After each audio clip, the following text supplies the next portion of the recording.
مريم أنى لك هذا قالت هو من عند الله إن الله يرزق من يشاء بغير حساب هنالك دعا زكريا ربه قال رب هب لي من لدنك ذرية طيبة إنك سميع الدعاء فنادته الملائكة وهو قائم يصلي في المحراب أن الله يبشرك بيحيى مصدقا بكلمة من الله وسيدا وحسنا ونبيا من الصالحين صدق الله العظيم. إن الله وملائكته يصلون على النبي يا أيها الذين آمنوا صلوا عليه وسلموا تسليما. اللهم صل على سيدنا وعلى آل سيدنا ونبينا مولانا محمد معدن الجود والكرم وآله الكرام ابن الكريم وبارك وسلم صلاة وسلاما عليك يا سيدي يا رسول الله صلی اللہ تعالی علیہ وسلم.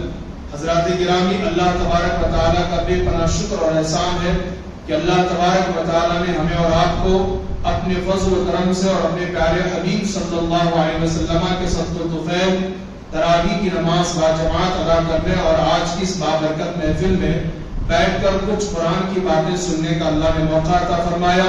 اللہ پاک ہم سب کی اس حاضری کو اپنی بارگاہ میں قبول و مقبول فرمائے.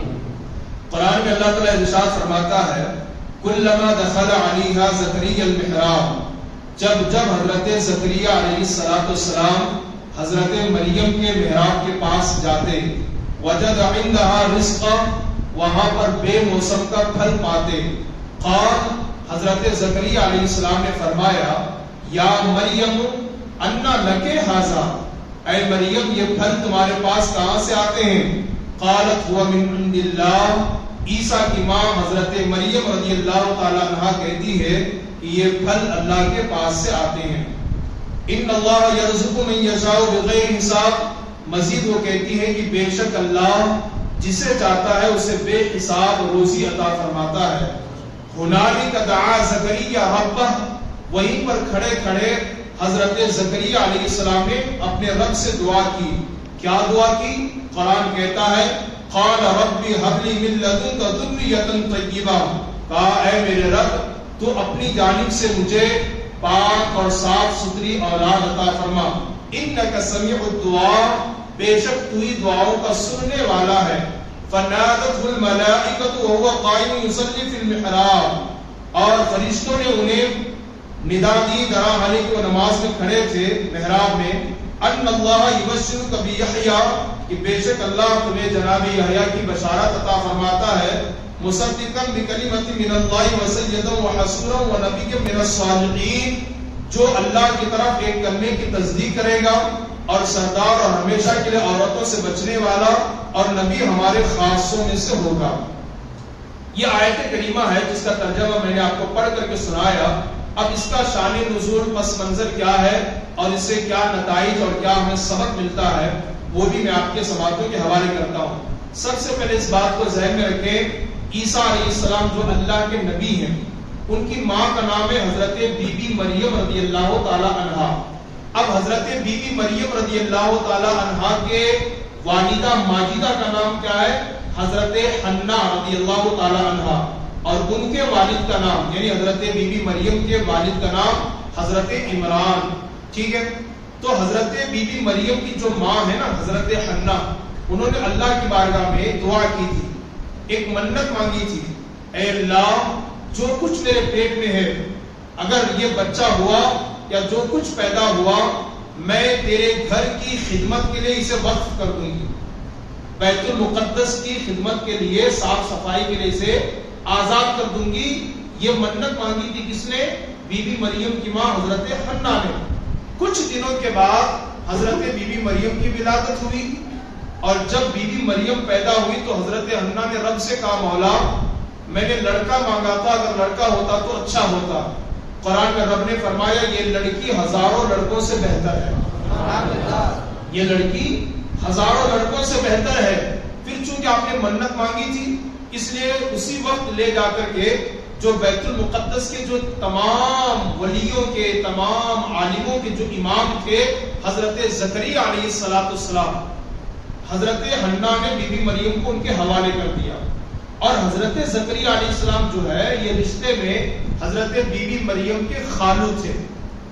اب جب حضرت زکریا کے پاس بی بی مریم آئی بچپن میں دودھ پینے کے زمانے میں، تو اس طرح کا محراب اوپر جو بالائی خانہ ہوتا ہے، جو اوپر کا حصہ ہوتا ہے جس کو ہم دوسرا منزلہ کہتے ہیں، وہاں پر ایک محراب بنا کر بی بی مریم کو جناب زکریا نے سلا دیا اور فرمایا کہ بچی یہاں میرے علاوہ تمہارے پاس کوئی نہیں آئے گا، تمہارا صبح کا ناشتہ میں لاؤں گا، دوپہر کا کھانا میں لاؤں گا، رات کا کھانا میں پہنچا دیا کروں گا۔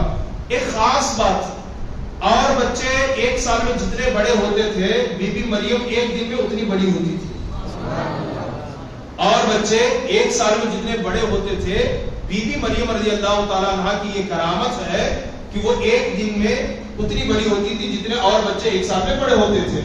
اب حضرت زکریا علیہ السلام روزانہ کھانا لے کے جاتے، توشہ لے کے جاتے اوپر، اور باقی سارے لوگ نیچے نماز پڑھتے، اوپر کوئی نہیں جاتا۔ ایک مہینہ گزرا کہ 2 مہینہ گزرا، اچانک اس کے بعد حضرت زکریا علیہ السلام نے وہاں پر کرامت کیا دیکھی کہ بی بی مریم کے پاس بے موسم کا پھل ہے، یعنی آم کا سیزن نہیں ہے تو آم ہے، جام کا سیزن نہیں ہے تو جام ہے، پیرو کا جو ہے انار کا سیزن نہیں ہے تو اس کا ہے، اس طرح کا بے موسم کا پھل وہاں پر دیکھا۔ حضرت زکریا کو بڑی حیرت ہوئی، بڑا تعجب ہوا، اور حضرت مریم سے پوچھا مریم تمہارے پاس میرے علاوہ کوئی مرد آتا جاتا نہیں ہے، میں ہی سب کچھ لا کر کے پہنچاتا ہوں، ذرا یہ بتاؤ کہ یہ بے موسم کا پھل میرے علاوہ تمہارے پاس کون پہنچاتا ہے؟ اب حضرت مریم کیا کہتے، قرآن کہتا ہے قالت هو من عند اللہ، او میرے خالو جان جناب زکریا میں اللہ کا ذکر کرتی ہوں، اللہ کی عبادت کرتی ہوں، اللہ تعالیٰ جنت سے یہ بے موسم کا پھل مجھے عطا فرماتا ہے۔ تو سوچئے حضرت زکریا، حضرت بی بی مریم جب خدا کا ذکر کرے تو اللہ تعالیٰ بے موسم کا پھل جنت سے انہیں عطا کرے۔ ہم حضور کی امتی ہو کر اگر خدا کا ذکر کرے تو کیا اللہ ہمارے روزی میں برکت نہ عطا فرمائے گا؟ بلا شبہ عطا فرمائے گا۔ تو حضرت زکریا علیہ السلام سے حضرت بی بی مریم نے کہا میں اللہ کی عبادت کرتی ہوں، اللہ کا ذکر کرتی ہوں، تو اللہ بے موسم کا یہ پھل مجھے جنت سے عطا فرماتا ہے۔ اب حضرت زکریا علیہ السلام اللہ کے نبی ہیں، اور کوئی ولی چاہے جتنی بھی عبادت کر لے وہ نبی کے برابر بھی نہیں پہنچ سکتا۔ نبی نبی ہے، ولی ولی ہے، ٹھیک ہے؟ نبی کا مقام بہت بلند و بالا ہوتا ہے، اور حضرت زکریا علیہ السلام کو اولاد نہ ہوئی تھی، کافی عمر ہو چکی تھی، اور بار بار آپ نے رب سے دعا بھی کی تھی مولا مجھے اولاد عطا فرما۔ پتہ نہیں اس میں خدا کی قدرت کا کیا منشا تھا، خدا کا کیا منشا تھا نہیں معلوم، اولاد نہ ہوئی تھی۔ لیکن جب حضرت زکریا نے دیکھا کہ بے موسم کا پھل اللہ تعالیٰ بی بی مریم کو دے رہا ہے، فوراً حضرت زکریا کے دل و دماغ میں خیال آیا، اور آپ نے اپنے آپ سے کہا میرا جو خدا عبادت کی بنیاد پر، میرے جملوں پر لفظوں پر غور کیجئے کہ جملہ پسند نہ جائے۔ حضرت زکریا کی عمر کافی ہو چکی تھی، بار بار اللہ سے اولاد کو مانگا تھا، اولاد عطا نہ ہوئی تھی، پتہ نہیں اس میں رب کی کیا حکمت تھی۔ لیکن جب دیکھا کہ بی بی مریم کے پاس بے موسم کا پھل آتا ہے، فوراً کہا میرا خدا مریم کو عبادت کی بنیاد پر جب بے موسم کا پھل دینے پر قادر ہے، وہی خدا مجھے اس عمر میں اولاد کا پھل دینے پر بھی قادر ہے۔ سمجھا آپ نے؟ وہی خدا مجھے اس عمر میں بھی اولاد کا پھل دینے پر بھی قادر ہے۔ اور وہی کھڑے کھڑے حضرت زکریا نے کیا کیا، محراب مریم کو وسیلہ بنا کر دعا کیا میرے مولا اس محراب کے صدقے میں مجھے اولاد عطا فرما۔ اوپر آپ نے دعا کی محراب میں، اور نیچے آئے اور نماز کے لیے کھڑے ہو گئے۔ تو جیسی نماز کے لیے کھڑے ہو گئے تو قرآن کہتا ہے، کیا کہتا ہے کہ فرشتوں نے حالت نماز میں انہیں خوشخبری عطا فرمائی، ایک ایسے بیٹے کی جس کا نام یحییٰ ہے۔ کس کا؟ ایسے بیٹے کی فرشتوں نے خوشخبری عطا فرمائی جس کا نام یحییٰ ہے، اور وہ صالحین میں سے ہے اور نبیین میں سے ہے۔ اللہ نے جناب زکریا کو یحییٰ جیسا بیٹا عطا فرمایا۔ اور جناب یحییٰ کا کمال کیا معلوم ہے آپ کو؟ کمال کیا ہے؟ الملفوظ میں امام اہل سنت نے اس کو بیان فرمایا ہے۔ حضرت جناب یحییٰ علیہ السلام نے ایک مرتبہ رب سے کہا، رب کی بارگاہ میں دعا کی میرے مولا مجھے ایسا کر دے اور ایسا بنا دے کہ کوئی میری برائی نہ کرے۔ اللہ کے نبی ہیں جناب یحییٰ، زکریا علیہ السلام کے بیٹے ہیں، کیا کہا مولا مجھے ایسا بنا دے کہ کوئی میری برائی نہ کرے. اللہ نے وحی نازل فرمایا اور کہا یحییٰ یہ تو میں نے اپنے لیے نہیں رکھا, یہ آپشن میں نے اپنے لیے بھی نہیں رکھا. نہیں معلوم اللہ کو بہت سارے لوگ برا بلا کہتے ہیں, لیکن نبی کی دعا کبھی خالی نہیں جاتی. نبی کی دعا کبھی خالی نہیں جاتی. موسیٰ کی برائی کرنے والے ہیں, عیسیٰ پیغمبر کی برائی کرنے والے ہیں, ہمارے نبی کی توہین اور گستاخی کرنے والے ہیں, لیکن پوری دنیا میں کوئی بندہ جناب یحییٰ کی برائی کرنے والا نہیں ہے. کیونکہ انہوں نے دعا کی تھی تو اللہ نے ان کی دعا کو قبول بھی فرمائی تھی. اللہ نے جناب زکریا کو یحییٰ جیسا بیٹا عطا فرمایا. اور کب عطا فرمایا؟ جب محراب مریم کے پاس کھڑے ہو کر کے انہوں نے دعا کی. یہاں سے یہ بات سمجھ میں آئی, اللہ والے جہاں چند روز بیٹھ کر اللہ کی عبادت کرے وہ جگہ اتنی مقدس بن جاتی ہے کہ اگر کوئی وہاں کھڑے ہو کر دعا کرے اللہ ان کی دعا کو قبول فرماتا ہے. تو جہاں بیٹھ کر وہ چند دن عبادت کرے وہ اتنی برکت والی بن جاتی ہے, اور جہاں برسوں برسوں سے ان کا مقدس جسم ہو وہاں کھڑے ہو کر دعا کرے تو کہ اللہ دعا قبول نہیں فرماتا, بلا شبہ قبول فرماتا ہے. جہاں مریم بیٹھ جائے وہ جگہ برکت والی بن جاتی ہے, اور جہاں مریم کی قبر ہو, جہاں ان کا جسم ہمیشہ رکھا ہو, وہ جگہ کتنی برکت والی ہوگی. اس لیے ہماری گزارش یہ ہے, یقیناً ہم گنہگار ہیں, ہم بدکار ہیں, ہمارے اعمال میں اخلاص نہیں ہے, ہمارے نمازوں میں, ہمارے سجدوں میں, ہمارے روزوں میں, ہمارے قرآن کی تلاوت میں نامعلوم کتنی ریاکاری ہے. ہم سر کے بالوں سے لے کر پیر کے ناخن تک گناہوں کے سمندر میں ڈوب چکے ہیں. یقیناً ہماری زبان گناہ آلود ہو چکی ہے, ہمارے ہاتھ گناہوں میں ڈوب چکے ہیں. ہم اس لائق نہیں کہ اللہ کی بارگاہ میں ہاتھ اٹھا کر کچھ مانگ سکیں, لیکن اتنا ضرور کہہ سکتے مولا میں یقیناً مجرم, میں یقیناً پاپی, میں یقیناً گنہگار, میری زبان اس لائق نہیں کہ تیرا نام لے سکوں. اللہ عبد القادر جیلانی تیری بارگاہ میں مقبول, مولا خواجہ پیا تیری بارگاہ میں مقبول, مولا امام اہل سنت تیری بارگاہ میں مقبول, شہید شاہ حبلی سید فتح شاہ تیری بارگاہ میں مقبول, قطب دکن خواجہ بندہ نواز تیری بارگاہ میں مقبول. مولا تیرے ان مقبول بندوں کے صدقے میں میری دعا کو قبول فرما. کرنا چاہیے, اور ان کے صدقے میں جب دعا کی جاتی ہے اللہ ضرور دعا کو قبول فرماتا ہے. اور قرآن میں رب نے خود حکم بھی دیا ہے, میں بھی آپ کے سامنے قرآن اور حدیث کا ریفرنس اور حوالہ پیش کروں گا. اللہ قرآن میں فرماتا ہے یا ایھا الذین آمنوا اتقوا اللہ, اے ایمان والو اللہ سے ڈرو, وابتغوا الیہ الوسیلہ, اور اس تک پہنچنے کے لیے وسیلہ تلاش کرو. کیا تلاش کرو؟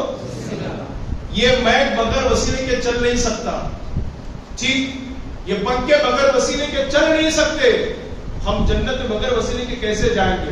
وسیلہ بے پناہ ضروری ہے. بلکہ آئیے میں ایک حدیث پاک آپ کو سنا دوں. میرے آقا صلی اللہ علیہ وسلم کی بارگاہ میں ایک نابینا صحابی آتے ہیں, آنکھوں سے معذور ہے, دکھائی نہیں دیتا ہے. نابینا صحابی حضور کی بارگاہ میں آتے ہیں اور سلام عرض کرنے کے بعد عرض کرتے ہیں یا رسول اللہ صلی اللہ علیہ وسلم آپ میرے لیے دعا فرما دے کہ اللہ مجھے شفا عطا فرمائے, مجھے بینائی عطا فرمائے, آنکھوں میں دیکھنے کی قوت عطا فرمائے. میرے آقا نے فرمایا میرے غلام اگر تم صبر کرو تو تمہارے لیے ثواب ہے. اس صحابی نے عرض کیا یا رسول اللہ آنکھوں میں روشنائی اور بینائی کی دعا فرما دے تاکہ میں آپ کے رخ بددہا کو دیکھ سکوں, آپ کی زلفے واللیل کا نظارہ کر سکوں. اللہ کے رسول نے کیا دعا نہیں فرمائی بلکہ کیا وصیت اور کیا تعلیم فرمائی. میرے نبی نے فرمایا تب تو جاؤ وضو کرو اور 2 رکعت نفل نماز پڑھو, اور نماز پڑھنے کے بعد اللہ سے یوں کہو میرے مولا تیرے نبی تیرے حبیب محمد صلی اللہ علیہ وسلم کے وسیلے سے میری آنکھوں میں بینائی لوٹا دے. یہ حضور نے تعلیم حدیث میں آپ کو بتا رہا ہوں. وہ صحابی کہتے ہیں کہ میں نے وضو کیا 2 رکعت نماز پڑھا, نماز کے بعد ہو بہو یہی اللہ کی بارگاہ میں میں نے دعا کی میرے مولا تیرے نبی محمد صلی اللہ علیہ وسلم کے صدقے میرے آنکھوں میں بینائی عطا فرما. وہ صحابی فرماتے ہیں میرے ہاتھ نیچے بعد میں آئے اور آنکھوں میں روشنی پہلے آ گئی. یہ صحابی کا بیان ہے. حضور کی ذات کو وسیلہ بنا کر حضرت عمر ابن خطاب رضی اللہ تعالیٰ کون نہیں جانتا, حضور کا جب وصال ہوا حضور کے چچا حضرت عباس تھے, اور حضرت عباس حضور کے چچا ہیں, حضور کے چچا ہیں, بہت ادب کرتے تھے, بہت ادب کرتے تھے. بات آ گئی تو بتا دوں. ایک مرتبہ میرے نبی نے حضرت عباس سے پوچھا چچا آپ بڑے ہیں کہ میں بڑا ہوں؟ کیا بات ہے, ادب ہے، تبھی تو آج 1450 سال گزر گئے، جناب عباس آج بھی ہمارے دلوں کی دھڑکن بنے ہیں، ہماری محفلوں اور ہمارے مجلسوں میں زندہ ہیں۔ حضور نے اپنے چچا عباس سے پوچھا، چچا آپ بڑے ہیں کہ میں بڑا ہوں؟ تو حضرت عباس عرض کرتے یا رسول اللہ بڑے تو آپ ہی ہیں، پیدائش پہلے میری ہوئی ہے، بڑے تو آپ، یہ نہیں کہا کہ میں بڑا ہوں، بڑے تو آپ ہی ہیں، ولادت پہلے میری ہوئی ہے۔ کیا ادب کا انداز تھا، کیا ادب تھا، کیا احترام تھا۔ حضرت عباس رضی اللہ تعالیٰ عنہ ہیں ابھی، اور حضور صلی اللہ علیہ وسلم ظاہری طور پر دنیا سے پردہ فرما گئے، اور غالباً 4 سال تک مدینہ المنورہ میں بارش نہ ہوئی، قحط ساری پڑ گئی، بڑے پریشان تھے لوگ۔ اب حضرت عمر ابن خطاب جو امیر المومنین خلیفۃ المسلمین ہے، جانتے ہیں آپ، اللہ کی بارگاہ میں ہاتھ اٹھا کر دعا کرتے میرے مولا جب تک تیرا نبی ہمارے درمیان حیات ظاہری کے ساتھ زندہ تھا ہم ان کو وسیلہ بنا کر دعا کرتے تھے، اب حیات ظاہری کے ساتھ تو ہمارے درمیان نہیں ہے، تیرے نبی کے چچا جناب عباس اب بھی زندہ ہے، مولا ان کے وسیلے سے تمہارا میں رحمت کو نازل فرما۔ اللہ اکبر، دعا کرنے کی دیر تھی کہ آسمان ابر آلود ہوا اور رحمت کی جماجم بارش مدینہ المنورہ میں برسنے لگی۔ وسیلہ ہے، لوگ کچھ اس کا انکار کرتے ہیں، میں آپ کو بہت سارے ریفرنس دے سکتا ہوں، اللہ والوں کو بھی وسیلہ بنا سکتے ہیں۔ ایک اور بات، امام شافعی رضی اللہ تعالیٰ کروڑوں لوگوں کے امام ہیں شوافع کے، وہ خود کہتے ہیں اگر مجھے کوئی مسئلہ سمجھ میں نہیں آتا یا اگر کوئی مسئلہ میرے لیے مشکل ثابت ہوتا اور جلدی حل نہیں ہوتا، نتیجہ نہیں نکلتا، تو میں کیا کرتا؟ سیدھا امام اعظم ابو حنیفہ کی مزار پر جاتا، 2 رکعت نماز پڑھتا اور ان کی ذات کو وسیلہ بنا کر میں دعا کرتا، کتنا بھی مشکل مسئلہ کیوں نہ ہو فوراً وہ میرے سے حل ہو جایا کرتا تھا۔ یہ وسیلے کی برکت ہے۔ کچھ لوگ بغیر وسیلے کے پہنچنا چاہتے ہیں، دنیا میں جج کے پاس بغیر وکیل کے نہیں جا سکتے، پی ایم کے پاس بغیر ایم ایل اے کے نہیں جا سکتے، یہ خدا کے پاس بغیر رسول کے جانا چاہتے ہیں۔ میرے رب نے خود فرمایا میرے بندو اگر تم اپنے نفس پر ظلم کرو، گناہ کر بیٹھو تو کہاں جاؤ؟ مصطفیٰ میرے محبوب کی بارگاہ میں جاؤ، وہ تمہارے لیے استغفار کر دے، مغفرت کی دعا کر دے تو مولا تمہیں خود معاف فرما دے گا۔ خود رب نے بھیجا ہے، اللہ خود کہہ رہا جاؤ ان کی بارگاہ میں۔ اور اللہ والوں کو وسیلہ بنا کر دعا کرنا یہ بلا شبہ جائز و درست ہے، اور ان کو وسیلہ بنا کر دعا کرنے سے مولا دعا کو جلد ہی قبول فرماتا ہے۔ خاص طور پر پنجتن پاک ہیں، اصحاب بدر ہیں، اولیاء کرام ہیں، صحابہ کرام ہیں، اور شہداء اور صالحین اور صدیقین ہیں، ان کی ذات کو وسیلہ بنا کر دعا کرنے سے یقیناً اللہ تبارک و تعالیٰ دعاؤں کو ضرور قبول فرماتا ہے۔ ان کو بھی وسیلہ بنا سکتے ہیں اور ساتھ ہی ساتھ اپنے نیک اعمال کو بھی وسیلہ بنا سکتے ہیں۔ اس کو نیک اعمال کو، بس بخاری کی ایک آخری حدیث پیش کر کے اپنی گفتگو ختم کر دوں گا، اور بخاری قرآن کے بعد سب سے زیادہ برکت والی بڑی کتاب اگر کوئی کتاب ہے وہ بخاری شریف ہے۔ کون سی کتاب ہے؟ بخاری شریف ہے۔ اس کے بارے میں تمام محدثین و علماء فرماتے ہیں اصح الکتب بعد کتاب اللہ صحیح البخاری، قرآن کے بعد سب سے اچھی اور بڑی کتاب اگر کوئی کتاب ہے تو وہ بخاری شریف ہے۔ اس کے اندر یہ روایت موجود ہے، میرے آقا صلی اللہ علیہ وسلم فرماتے ہیں کہ پہلے زمانے میں، اگلے زمانے میں 3 نوجوان ایک گاؤں سے دوسرے گاؤں کا سفر کر رہے تھے، اور پہلے جنگلوں بیابانوں سے گزرنا ہوتا تھا۔ جب وہ بیچ جنگل میں پہنچے اچانک طوفان آیا، اندھیری چھا گئی اور تیز اور زوردار بارش برسنے لگی۔ یہ تینوں نوجوانوں نے سوچا کہ اگر ہم چلتے رہیں تو بارش سے بھیگ جائیں گے، ہم کسی پہاڑ کی غار میں جا کر کے پناہ لیتے ہیں۔ تینوں نوجوان پہاڑ کے اندر چلے گئے، ہوائیں اتنی تیز چل رہی تھی اور بارش اتنی زوردار ہو رہی تھی اور اتنا اندھیرا چھا گیا تھا کہ صاف صاف نظر نہیں آ رہے تھے۔ ہواؤں کے چلنے کی وجہ سے ایک بہت بڑا پتھر اور ایک بہت بڑی چٹان اوپر سے لڑکتا ہوا نیچے آ گیا اور غار کا منہ بند ہو گیا۔ پتھر اتنا بڑا ہے کہ 3 لوگ دھکا دیتے ہلنے کا نام نہیں لیتا، چٹان اتنی بڑی ہے کہ 3 لوگ حرکت دے دو حرکت کرنے کا نام نہیں لیتا۔ اب تینوں پریشان ہو گئے، زندگی سے مایوس ہو گئے۔ اب تینوں نے آپس میں بیٹھ کر مشورہ کیا، اور یہ بات میرے آقا اپنے صحابہ کو بتا رہے ہیں، پہلے زمانے کا واقعہ صحابہ کو سرکار بتا رہے ہیں، اور آج ہم آپ کو حدیث کی روشنی میں بتا رہے ہیں۔ سنیے، وہ تینوں بیٹھ کر کے مشورہ کرنے لگے، تم نے زندگی میں کوئی تو اچھا کام کیا ہوگا، کوئی اچھا اور نیکی کا کام کیا ہو اس کو وسیلہ بنا کر رب کی بارگاہ میں دعا کرو، انشاءاللہ یہ پتھر ہٹ جائے گا۔ تو ایک شخص آگے بڑھا اور آ کر کہتا ہے اللہ، میری چچا کی لڑکی تھی، بڑی خوبصورت حسن و جمال کی پیکر تھی اور اس سے میں بے پناہ محبت کرتا۔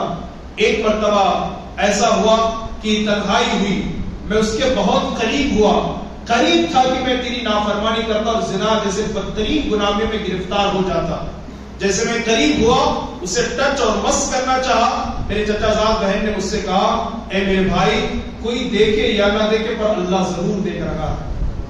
مولا جیسے اس نے مجھے تیرا خوف دلایا تو فوراً میں نے اسے چھوڑ دیا۔ میرے مولا میں گناہ سے بچ گیا فقط تیری رضا کے لیے، اگر میرا یہ عمل تیری بارگاہ میں قبول و مقبول ہے، اللہ میں دعا کرتا ہوں اس پتھر کو ہٹا دے۔ بخاری کی حدیث ہے، آقا فرماتے ہیں جیسے اس بندے نے دعا کی پتھر تھوڑا سا ہٹ گیا، خود سے ہٹ گیا۔ دعا میں کیا طاقت ہے، حدیث میں فرمایا گا الدعاء مخ العبادہ، دعا تمام عبادتوں کی جڑ ہے۔ خود قرآن میں میرا رب فرماتے ہیں ادعونی استجب لکم، میرے بندو تم مجھے پکارو میں تمہاری پکار کو سنتا ہوں۔ اور حدیث قدسی میں اللہ فرماتے ہیں جو بندہ مجھ سے نہیں مانگتا اوروں سے مانگتا ہے میں اس سے سخت ناراض ہوتا ہوں۔ اوروں سے مانگنے کی بجائے اللہ سے مانگیے۔ یہ اور کتنا دیں گے آپ، ایک بار دیں گے، 2 بار دیں گے، 3 بار دیں گے، پھر ناراض ہو جائیں گے 4تھی مرتبہ۔ میرا مولا 1000 مرتبہ بھی دے کر کے اس کے لیے اور بھی دروازے کھول دیتا ہے۔ اس لیے اس کے خزانے رحمت میں کسی چیز کی کمی نہیں ہے۔ یہ میرے بانٹے گا تو ختم ہو جائے گا، لوگ تقسیم کریں گے تو ختم ہو جائے گا، لیکن رب کے خزانے قدرت میں کبھی کبھی ہوگی نہیں۔ جناب موسیٰ علیہ السلام نے غالباً اللہ سے پوچھا تھا میرے مولا تیرے خزانے رحمت میں کیا کبھی کبھی واقع نہیں ہوتی؟ اللہ تبارک و تعالیٰ نے وحی نازل فرمائی کہ اے جناب موسیٰ ایک چراغ روشن کرو۔ آپ نے ایک چراغ روشن کیا اور پھر فرمایا، وحی فرمائی اے موسیٰ اب سارے گاؤں کے لوگوں سے کہہ دو کہ وہ اپنے اپنے گھر سے چراغ لائے اور اس چراغ سے روشنی لے کر کے جائیں، اس چراغ سے روشنی لے کر کے جائیں۔ تو گاؤں کے سارے لوگ اپنی اپنی موم بتی لائے، چراغ لائے اور اس موم بتی اور چراغ سے روشنی لے کر کے چلے گئے۔ اب اگر پورے مستان صوفے والے بھی لے کر کے جائیں تو کیا اس کی آگ کم پڑ جائے گی؟ نہیں پڑے گی نا۔ تو رب نے فرمایا میری مثال رحمت کی ایسی ہے کہ جتنا بھی خرچ کیا جائے میرے خزانے رحمت میں کبھی کمی نہیں ہوتی ہے، اس کے خزانے رحمت میں کوئی کمی نہیں ہے۔ اللہ سے مانگنا سیکھیے، اللہ سے دعا کرنا سیکھیے۔ تو کیا کہہ رہا تھا؟ اس نے دعا کی مولا میں گناہ سے بچ گیا فقط تیری رضا کے لیے، تو پتھر ہٹ گیا۔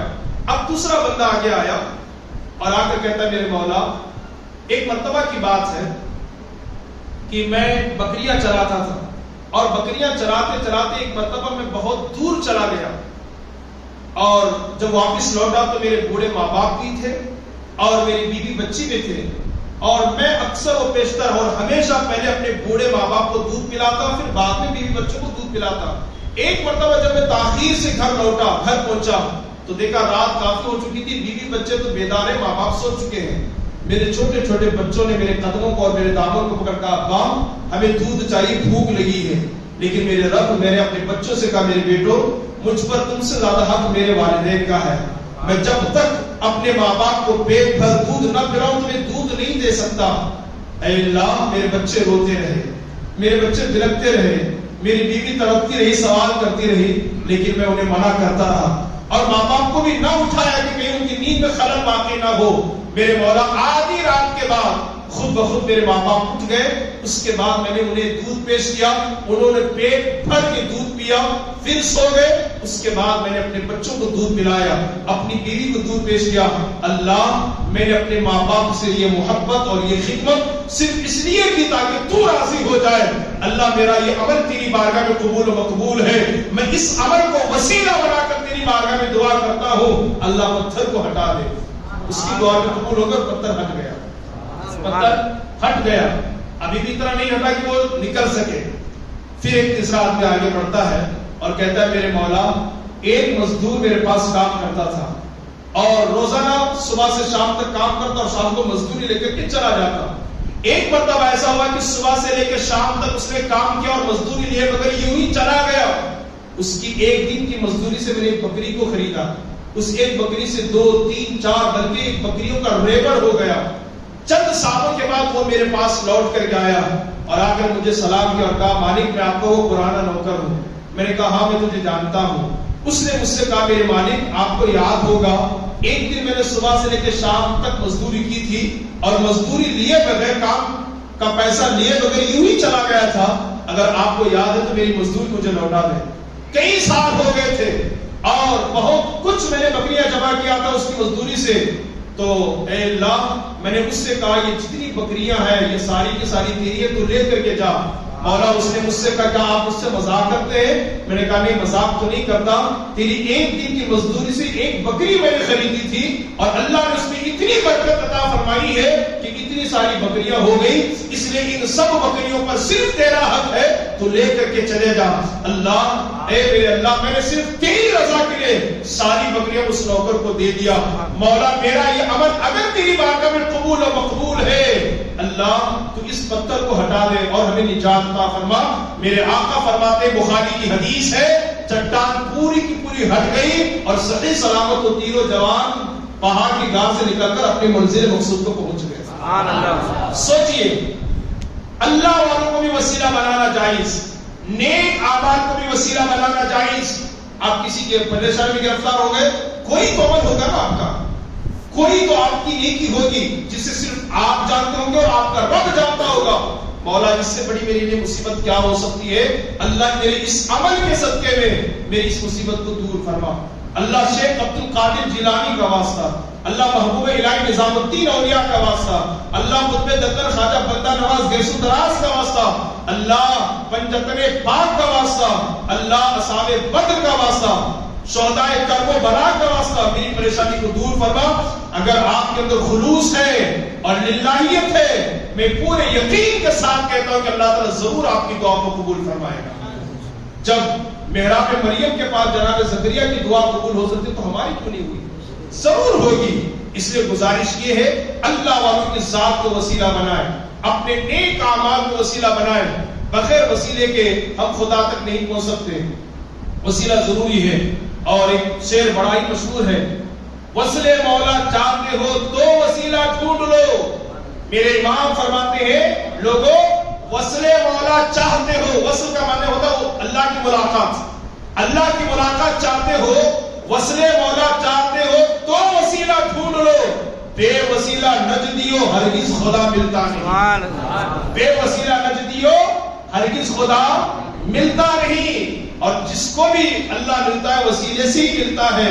ایک اور اچانک یہاں پر بات یاد آ گئی, اس کو بتا کر گفتگو ختم کر دو. جناب آدم علیہ السلام ہم سب کے باپ ہیں نا, اللہ نے جنت میں ان کی تخلیق فرمائی, اپنے دستے قدرت سے کپڑے انہیں پیدا فرمایا, انہیں بنایا اور جنت میں ان کو کہا کہ جہاں چاہو جاؤ کھاؤ پیو, ولا تقربا هذه الشجرة, لیکن آدم اس درخت کے قریب بھی نہ جانا. ایک درخت تھا جس کے بارے میں فقہاء اور مفسرین نے فرمایا گندم کا, اور بھی دیگر روایات ہیں. اللہ نے فرمایا پوری جنت میں گھومو, جو چاہو کھاؤ پیو, فل اجازت ہے, لیکن ولا تقربا هذه الشجرة, اس درخت کے قریب نہ جانا. لیکن حضرت آدم سے زلت پیغمبرانہ سرزد ہوئی, خطائیں اجتہادی ہوئی, اور اس خطا میں بھی برکت ہے. میں نے آپ کو پرسوں بتایا تھا انبیاء کی خطائیں اور صحابہ کی خطائیں صدیقین کی نیکیوں سے بڑھ کر کے ہوتی ہیں. یعنی صدیقین کی نیکیوں کو جو مقام نہیں ہے انبیاء کی خطا کو اس سے بڑا مقام حاصل ہے. خطا اجتہادی ہوئی جس کی وجہ سے جنت سے زمین پر اتارے گئے. غالباً 350 سال تک جناب آدم رو رو کر کے توبہ کرتے رہے. توبہ قبول ہوئی؟ بتائیے نہیں ہوئی نا. 300 یا 350 سال تک توبہ کرتے رہے. اللہ سے کہتے ربنا ظلمنا انفسنا وان لم تغفر لنا وترحمنا لنكونن من الخاسرین. اللہ میں نے اپنے آپ پر ظلم کیا ہے, اللہ تو معاف کر دے, اور اگر تو معاف نہ کرے تو میں خسارہ اٹھانے والوں میں سے ہو جاؤں گا. 300 سال دعا کرتے رہے یا 350 سال, دعا قبول نہ ہوئی. اچانک حضرت آدم کے ذہن میں جناب محمد رسول اللہ کا خیال آیا اور کہا اللہ جنت کے درخت کے ہر پتے پر تیرے نام کے ساتھ جو محمد تیرے رسول کا نام لکھا ہے, اللہ اس محمد کے وسیلے سے میری توبہ کو قبول فرما. جیسے محمد کا وسیلہ دے کر جناب آدم نے دعا کی تو اللہ نے فوراً ان کی توبہ کو قبول فرمایا. جناب آدم ہمارے نبی کے وسیلے سے دعا کریں تو دعا قبول ہو. ہم غلامان مصطفیٰ اگر ہمارے نبی کے وسیلے سے دعا کریں تو قبول نہ ہوگی. ضرور ہوگی. اور ایک اور بات, تابوت سکینہ, تھک تو نہیں رہے نا, نہیں ہے نا, نیند آئی نہیں آئی, ماشاءاللہ. تابوت سکینہ کا نام آپ نے سنا ہے نا, تابوت سکینہ, یہ شمشاد کی لکڑی سے بنا ہوا ایک صندوق ہے, قرآن کے اندر ہے, اس کا تذکرہ قرآن کے اندر ہے. شمشاد کی لکڑی سے بنا ہوا ایک صندوق ہے, یہ جو صندوق ہے اس طرح جس میں سرکار دو عالم صلی اللہ علیہ وسلم کا زلف مبارک موجود ہے, اس طرح کا ایک صندوق ہے جو جنت سے حضرت آدم اپنے ساتھ لائے تھے. آپ کے بعد جناب شیش, جناب شیش کے بعد جناب نوح, انبیاء کرام سے ہوتے ہوتے ہوتے ہوتے جناب موسیٰ کے ہاتھ میں یہ صندوق آیا. اس صندوق میں کیا تھا؟ جناب موسیٰ علیہ السلام کا امامہ شریف, سلیمان علیہ السلام کی انگوٹھی شریف, جناب موسیٰ علیہ السلام کے نالین شریف اور دیگر انبیاء کرام کے تبرکات تھے, اور تورات کی کچھ مقدس تختیاں اس کے اندر تھی. اور آپ جانتے ہیں بنی اسرائیل جب کفار و مشرکین کے ساتھ جہاد کے لیے جاتے اور ان کی کثرت ہوتی اور ان کی قلت ہوتی, ان کی کثرت دیکھ کر جب ان کے دلوں میں خوف پیدا ہوتا, وہ کیا کرتے؟ صندوق کو منگواتے, میدان جہاد اور میدان جنگ میں سامنے رکھ کر کہتے اللہ یہ صندوق جس میں تیرے نبیوں کے تبرکات موجود ہیں, اس کو وسیلہ بنا کر ہم تیری بارگاہ میں دعا کرتے ہیں آج کی جنگ میں ہمیں فتح عطا فرما. مفسرین نے ہر کتاب میں لکھا ہے کہ جب بنی اسرائیل نے اس صندوق کو, تابوت سکینہ کو وسیلہ بنا کر دعا کیا ہے, اللہ نے قلت کے باوجود بھی کثرت پر انہیں فتح یابی عطا فرمائی, کامیابی عطا فرمائی. وہ لکڑی کا بنا ہوا صندوق جس میں موسیٰ پیغمبر کے نالین ہو, موسیٰ پیغمبر کا امامہ ہو, سلیمان علیہ السلام کی انگوٹھی ہو, ارے جب اس کو وسیلہ بنانے سے دعائیں مقبول ہوتی ہے تو مصطفیٰ جان رحمت کی ذات کو وسیلہ بنانے سے دعا مقبول کیوں نہ ہوگی؟ ضرور ہوگی. ٹھیک ہے, تو آج درس کا خلاصہ کیا ہے؟ دعائیں کیجئے اللہ کی بارگاہ میں, اللہ سے مانگیے, ضرور مانگیے, بار بار مانگیے. کبھی کبھی کسی کو یہاں پر یہ وہ کمتری کا وہ احساس کمتری کا شکار ہو جاتا ہے, میں مانگ رہا ہوں نہیں ملتا, میں مانگ رہا ہوں نہیں ملتا. کبھی کسی کو جلدی مل جاتا ہے. آپ اس حکمت کو سمجھنے کی کوشش کیجئے نا, جس کا مانگنا اللہ کو پسند آتا ہے نا, اللہ سے جلدی نہیں ملتا. جیسے مثال کے طور پر کوئی شخص اللہ سے مانگ رہا ہے, عمر مؤذن صاحب مانگ رہے ہیں اللہ مجھے وہ دے دے, یہ دے دے, فرشتے لے کر جیسے پہنچ رہا تھا اللہ کے نہیں, فرشتوں مت دو, ان کا مانگنا مجھے اچھا لگا, اس سے اور مانگنے دو, اور آنے دو, اسے اور مانگنے دو, اسے اور گڑگڑانے دو. اس کا گڑگڑانا, اس کا رونا, اس کا ہاتھ اٹھانا, اس کا بھیک مانگنا مجھے اچھا لگ رہا ہے. اگر دعائیں جلدی قبول نہیں ہوتی تو احساس کمتری کا شکار نہ ہوئی ہے, اس لیے یہ سمجھ جائیے کہ شاید میرا مانگنا میرے رب کو پسند ہے. اور جس کا مانگنا نہیں ہوتا نا, اللہ کہتا ہے دے کے بھیج دو, اس کو دے کے بھیج دو, ہے نا, خوش نصیب ہے. اور بہت سارے لوگ ہیں کہ جن کی دعا کو اللہ قیامت کے دن جمع کر کے رکھتا ہے, اور جب اس کو جہنم کا فیصلہ سنا دیا جائے گا, مولا کہے گا کہ اس کا دوبارہ فیصلہ کرو, اور جب دوبارہ فیصلہ کیا جائے گا تو ایسا لگے گا کہ نیکیاں زیادہ ہوگی اور گناہ کم ہوں گے. بندہ عرض کرے گا مولا میرے دامن میں تو نیکیاں نہیں تھی, یہ پھر نیکیاں آئی کہاں سے؟ بندے تو بار بار میری بارگاہ میں دعا کرتا تھا اور میں نے اس دعا کو آج کے لیے بچا کر کے رکھا تھا. مانگیے, خوب مانگیے اللہ سے, خوب مانگیے اللہ سے, وہ ضرور دیتا ہے. بندے اور خدا میں فرق یہ ہے, بندے سے بار بار مانگو تو بندہ ناراض ہوتا ہے, اور خدا سے بار بار مانگو تو خدا خوش ہوتا ہے. سبحان اللہ سے مانگیے, اور اس کے ولیوں کو, اس کے دوستوں کو, اس کے نبیوں کو, اس کے رسولوں کو, اس کے نیک بندوں کو وسیلہ بنا کر کے مانگیے, اللہ ضرور قبول فرمائے گا. اللہ کی بارگاہ میں دعا گو ہوں, اللہ تعالیٰ کہنے سننے سے زیادہ عمل کی توفیق عطا فرمائے. اللہ صدیقین, صالحین, شہداء اور نبیوں کے صدقے میں ہم سب کی بال بال مغفرت اور بخشش فرمائے. اللہ تبارک و تعالیٰ تمام رسولان نظام کے صدقے میں ہمارے جملہ قیدیوں کو رہائی عطا فرمائے, انہیں صحیح سلامت جلد از جلد گھر لوٹنے کی توفیق عطا فرمائے. اللہ تعالیٰ اصحاب بدر کے صدقے میں ہم سب کی زندگی میں آنے والی تمام رکاوٹوں کو دور فرمائے. اللہ تبارک و تعالیٰ تمام اولیاء کے صدقے, اصحاب بدر کے صدقے, شہدائے کرب و بلا کے صدقے, شہدائے خندق کے صدقے, شہدائے احد کے صدقے, شہدائے بدر کے صدقے, اللہ تعالیٰ جملہ مرحومین کی مغفرت فرمائے. بالخصوص عالی جناب برادر محترم یوسف مالدار کی والدہ ماجدہ پیاری جان کے اللہ تعالیٰ بے حساب مغفرت فرمائے. اللہ تعالیٰ انہیں قبر میں کروٹ کروٹ جنت کے جلوے نصیب فرمائے. اللہ ان کے گھر والوں کو صبر جمیل کی توفیق عطا فرمائے. اللہ تعالیٰ پنجتن پاک کے صدقے میں حضرت مستان شاہ عربی مدرسے کو خوب عروج عطا فرمائے، حاسدین کے حسد سے بچائے، شریروں کے شر سے بچائے، ظالموں کے ظلم سے بچائے۔